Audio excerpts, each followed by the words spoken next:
It is my honor to introduce Brandy Dooley and her son Adam. This incredible family is here today to share their journey and their experience with organ donation and with our healthcare system. Please join me in welcoming Ms. Brandy Dooley.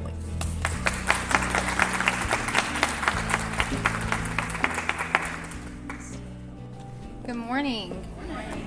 What an honor to be here today. When I was first approached and asked if I wanted to come and share our journey, I was so excited. Excited for many reasons. One, because I get to come and talk about my passion when it comes to organ donation. And two, more personal, I would get to spend some quality time with my son on the way here.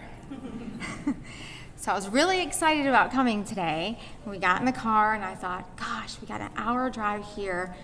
I'm gonna get this one-on-one quality time. I'm gonna get to spend with him. And we got on the interstate and 5 minutes in, we're talking. He turns and says, I'm really tired, I'm gonna take a nap. So anyone that has had teenagers, all of a sudden your excitement goes to deflation.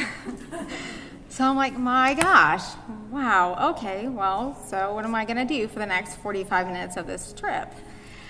So as I'm driving, it's raining and it's quiet and I'm trying to focus on the drive. What am I gonna say today that can really make an impact? So then I started thinking, gosh, I wouldn't be here today if it wasn't for this incredible journey that been along and how thankful I've been for it. So then I started to become very humble for the opportunity, because in that moment I realized how important that time of silence was, to be able to be in the same place with him today, knowing that 10 years ago I may have not have had that opportunity. So that comes to the part of me being thankful. Adam was born in 2001. He was a healthy, happy little boy growing basic, ordinary life. And in 2008, things changed. I'm a nurse, and I'd been in the nursing industry for several years, and I thought I'd seen many things. And never did I imagine that I thought something could impact my life that would change it. I came home from work one day after a very long shift, and I noticed that something wasn't quite right. Here's my beautiful young child, excited and energetic, and he's just not looking right. His color's off, and he's just very tired.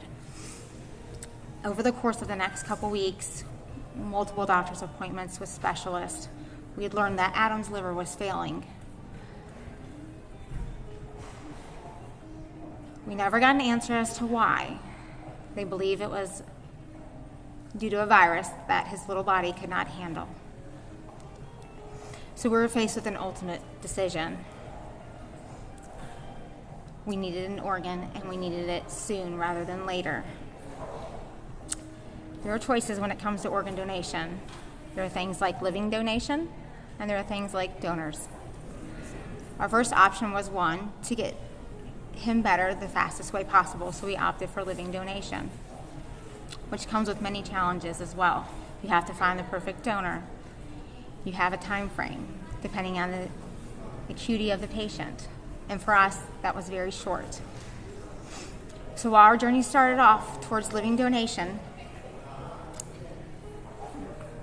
it made a slightly different turn.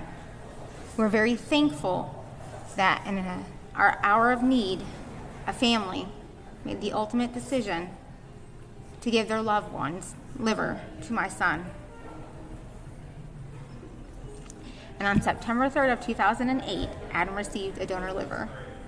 And from that day forward, we've been thankful to be able to watch him grow and face all life's challenges up to this point into the fine young man he's become today. He's excited, and we are excited to watch him grow. He will be graduating high school next year and pursuing his dream of becoming an engineer after graduating from Clemson. So, thank you.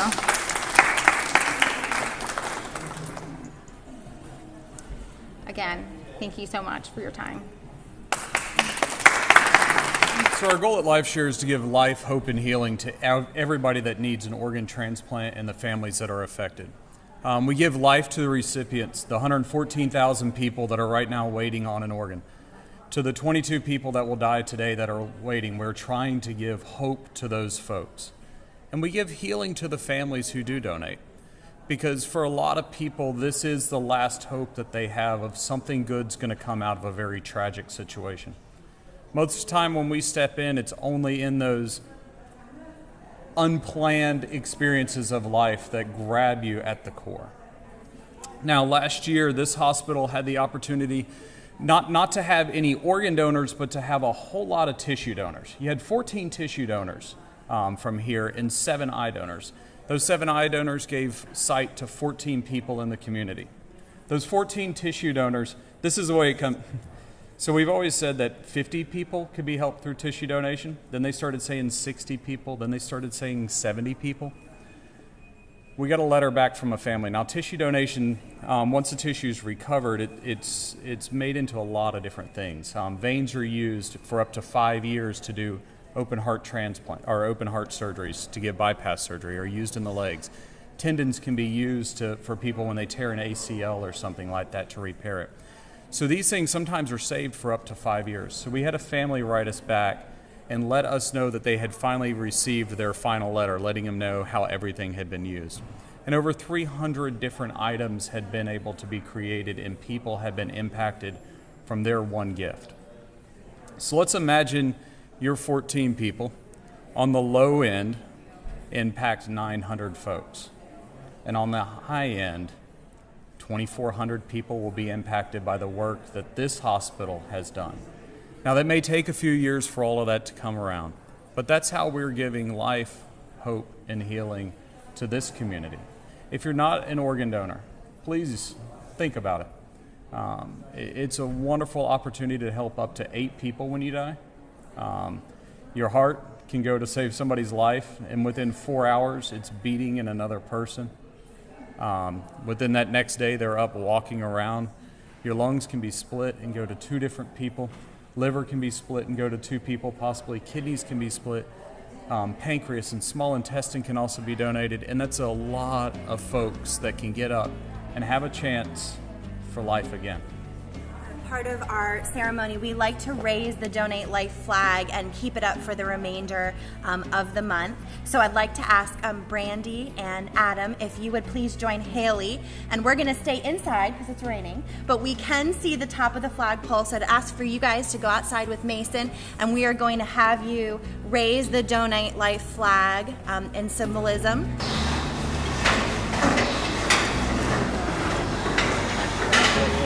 Stop all the time.